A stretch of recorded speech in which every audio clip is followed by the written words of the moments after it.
దేవుడు నన్ను నిజంగా అంగీకరిస్తాడా? నేను చేసిన తప్పుల తర్వాత కూడా నన్ను ప్రేమిస్తాడా అని ఎప్పుడైనా మీకు మనసులో ప్రశ్న వచ్చిందా? అయితే ఈరోజు యేసు చెప్పిన ఈ మాట మీకోసమే. ఈ దిన వాక్యము యోహాను సువార్త 6:37. తండ్రి నాకు అంగీకరించిన వారందరూ నా దగ్గరికి వస్తారు. నా దగ్గరకు వచ్చే వారిని నేను ఎన్నటికిని తిరస్కరించను. ఎంత అద్భుతమైన వాగ్దానం!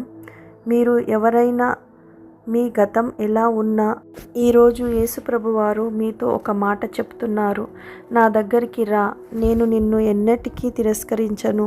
యేసు ప్రేమ షరతులతో కూడినది కాదు. ఆయన దగ్గరకు రావడానికి పరిపూర్ణులై ఉండాల్సిన అవసరం లేదు. ఎలా ఉన్నారో అలాగే ఆయన దగ్గరకు రండి. యేసులో క్షమాపణ ఉంది, ప్రేమ ఉంది, ఆశ ఉంది, కొత్త జీవితం ఉంది.